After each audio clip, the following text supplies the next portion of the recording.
Sometimes the people who seem the strongest are carrying wounds no one ever noticed. They laugh. They work. They keep moving. But deep inside, they're still waiting for something they never received. Not money. Not success. Just affection. And when someone grows up without enough warmth, encouragement, or emotional safety, they don't simply get over it, they adapt. Those adaptations often become habits. Habits that quietly shape friendships, relationships, confidence, leadership, even the way they talk to themselves. The surprising part? Many people don't even realize they're doing it.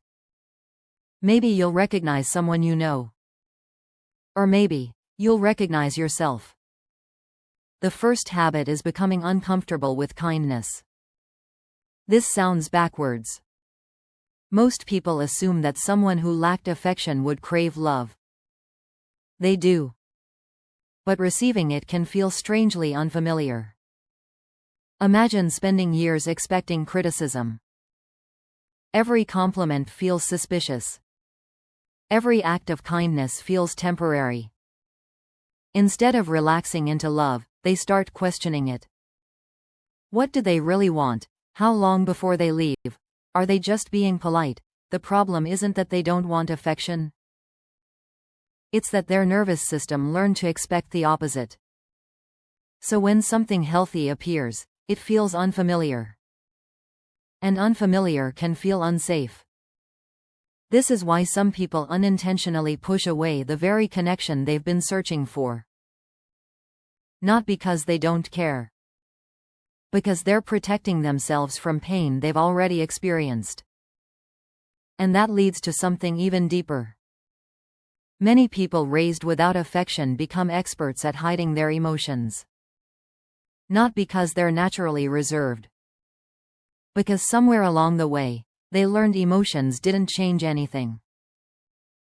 Maybe tears were ignored. Maybe fear was mocked. Maybe sadness was treated like weakness. Eventually, the lesson became simple. Stay quiet. Handle it yourself. Don't burden anyone. Years later, they look calm. Composed. Independent. But beneath that calm is often a person carrying emotions alone. The world praises independence. Yet emotional isolation is something very different. Real strength isn't pretending nothing hurts. Real strength is knowing when it's safe to let someone see the truth. The third habit is overthinking every interaction. A delayed reply. A different tone. A short conversation. For many people, these are small moments. For someone who grew up without consistent emotional reassurance, they can feel enormous. The mind starts filling in the blanks. They're upset. I said something wrong. They're losing interest. Most of the time, none of those thoughts are true. But the brain isn't trying to predict happiness. It's trying to prevent rejection. That's what it learned years ago. One painful experience can quietly become the filter through which every future relationship is viewed. And that's exhausting. Because you're fighting battles that aren't even happening. Here's something most people never notice. Many emotionally neglected children become adults who are incredibly reliable. They're always helping. Always available. Always solving everyone else's problems. On the surface, that looks generous. Sometimes it truly is. But sometimes, it's something else. They secretly believe their value comes from being useful. Not from simply being themselves. If they stop giving, will people still stay? If they say no, will people leave? That's a frightening question when love once felt conditional. So they become the dependable friend. The perfect employee. The problem solver.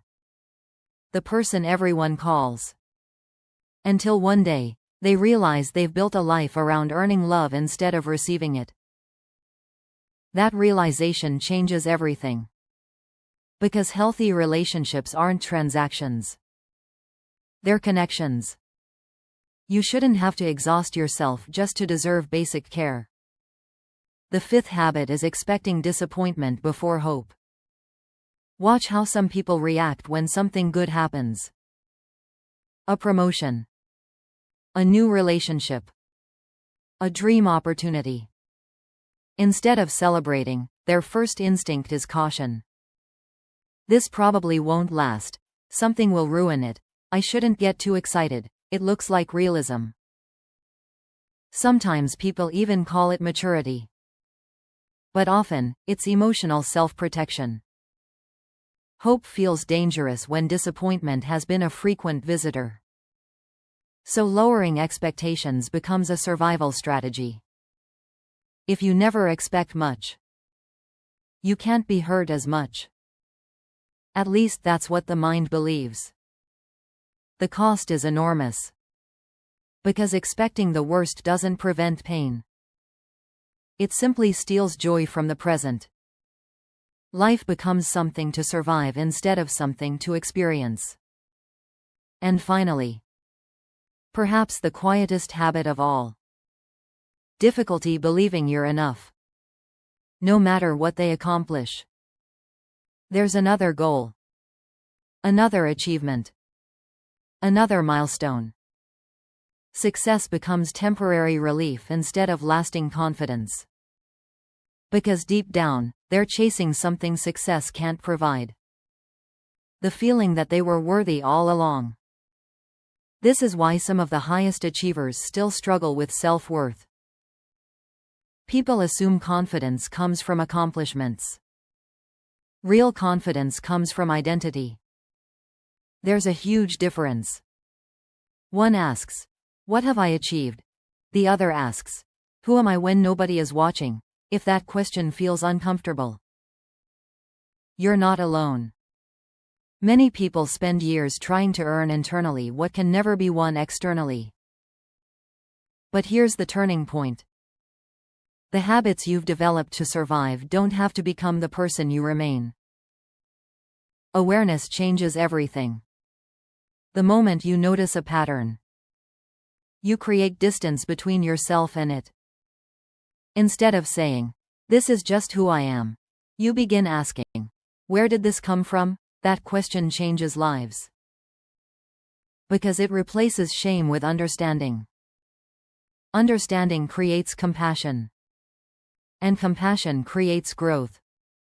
Think about the people who make you feel calm. They don't constantly prove themselves.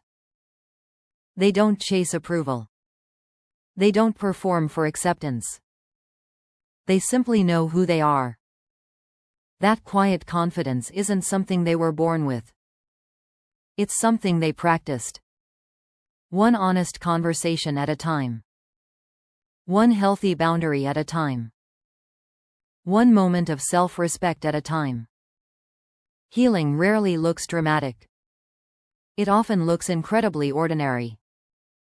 Answering honestly when someone asks if you're okay. Accepting a compliment without arguing. Saying no without apologizing. Believing someone's kindness without searching for hidden motives. Little moments. Massive impact. Because every healthy choice teaches your mind a lesson your past never could. That safety exists. That respect exists. That genuine affection exists. Not everyone will offer it. But some people will. The challenge is recognizing them without letting old fears speak first. And maybe that's the greatest form of masculine discipline. Not pretending you've never been hurt. Not building walls so high that nobody can reach you. But having the courage to face your past without allowing it to command your future. The strongest man in the room isn't always the loudest. He isn't always the toughest. He isn't the one who hides every emotion. He's the one who understands where his patterns came from, and refuses to let yesterday make every decision for tomorrow. Because the greatest prison isn't the childhood you lived through.